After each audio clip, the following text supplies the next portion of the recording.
It's said a problem aired is a problem shared. It's good to talk. That support can make our problems seem less daunting, more manageable. It makes life easier. But what if we're too concerned about what other people might think? What then? Sadly, that can be the case when it comes to talking about our bowel health. Such conditions can be life-threatening, and the charity Bowel and Cancer Research is doing all that it can to one day make them a thing of the past. At times my life is a bit on hold. Things are manageable, but come a certain point, you can't go out, you do have to stay home. Tanya is 26 and from London. When she was 12, she was diagnosed with irritable bowel syndrome and suffered symptoms such as nausea and vomiting. Since then, her condition has worsened and she was later diagnosed with inflammatory bowel disease. I'm tired all the time. I can't eat anywhere, forever carrying anti-sickness pills on me. Due to the pain and unpredictability of her condition, Tanya finds it difficult to make plans or to even carry out simple tasks. When you have a flare-up, you can't leave your house because you would go to the toilet like 20 times a day plus. I've always got this thing at the back of my head thinking, where's your nearest toilet? Even taking my dog for a walk, I have to think first of all. It definitely is frustrating. There are days where I have to just, cancel plans and not go out basically because I'm either being sick or I'm going to the toilet and you can't go out in that kind of state. But for many people, they don't really realise actually how much, treatment I have to, be well. Bowel conditions can cause misery and drastically reduce people's quality of life. Inflammatory bowel disease alone affects 300,000 people, and bowel cancer is one of the most commonly diagnosed types in Britain. But it's this taboo around bowels and toileting that keeps them from being diagnosed early, and in some cases can end up costing lives. Andy is 31 and from Liverpool. He's always been a healthy and active man, but 2 years ago he started to experience symptoms which began to affect his day-to-day life. I started getting pains in my stomach and in my gut. They'd come and go, it wouldn't be constant. So I kind of wrote it off. It would just be a passing thing, it was something I ate, or just made up a lot of excuses to myself to not go to the doctor and get it seen to.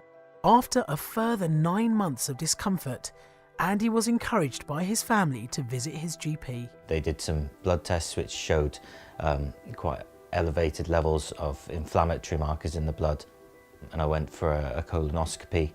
They thought it might be inflammatory bowel disease that was causing these issues. I rang him up at tea time and said, well, how did you get on?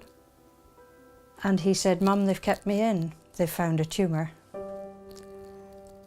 So that was very hard. So it was a surprise to everyone when I was diagnosed with cancer at 30. They were clear that it was extremely unlikely that I would be cured of the disease. The best they could do was to try and buy me more time with chemotherapy. It was absolutely devastating. It's the worst moment of my life. And I remember saying to him, this is all wrong. You should be sitting here with me, not me sitting here with you.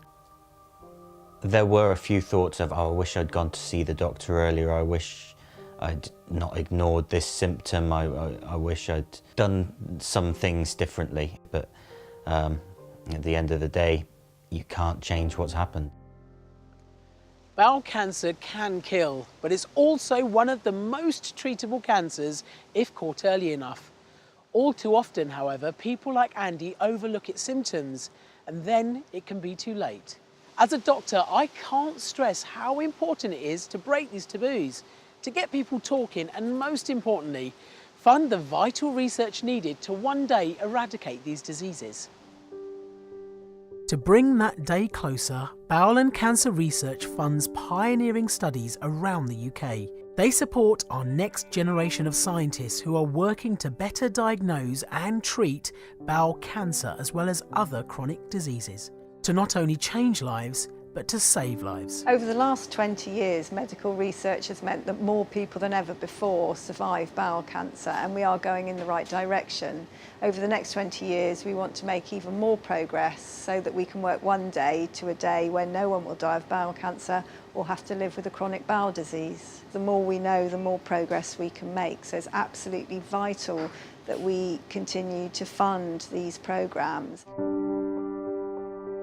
And it's thanks to the tireless efforts of charities like Bowel and Cancer Research that Paul Reynolds has overcome what could have been a fatal illness. Back in 2007, I was in my 40s in the sort of prime of my life, having a fantastic time, and suddenly someone tells you you have cancer. I had radiotherapy and chemotherapy, and actually it turned out that was really successful.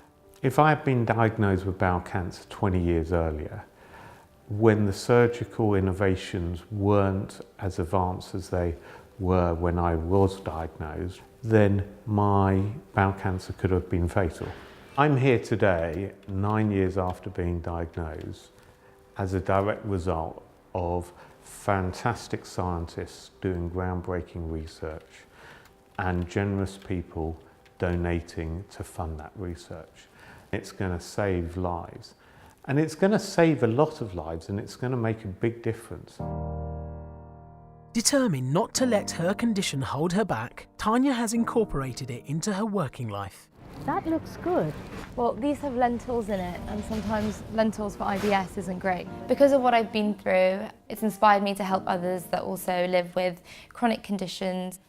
I help them manage their symptoms through diet. These are free from, dairy, so this also would be a suitable option for you. When your symptoms are manageable, then you can live again. You have your life back. We have to live with the knowledge that we won't see him growing older and having children of his own. And that's the hardest thing that's imaginable for a mother and father. Look, it doesn't have to be the same for everyone, and eventually someone who is diagnosed at the stage I am may have better chances of being cured, and that's why it's important that they continue to be funded to do the work that they do. For more than 25 years, research funded by the charity has been paving the way to better diagnosis and treatment. Their aim is that one day people will no longer have to suffer the devastating effects of bowel cancer or bowel disease. Because of their research, we know much more now about our bowels than ever before, and the only way to keep making progress is for more medical research. We really need your help to fund this, so please, if you can, donate now. To make a donation, please go to www.bowelcancerresearch.org. If you want to donate by phone, then call 020 7882 8749. Or if you'd like to post a donation, please make your cheque payable to Bowel and Cancer Research and send it to the National Bowel Research Centre, 1st floor Abernethy Building, 2 Newark Street, London E1 2AT. And if you want the charity to claim gift aid on your donation, please include an email or postal address so they can send you a gift aid form. Thank you.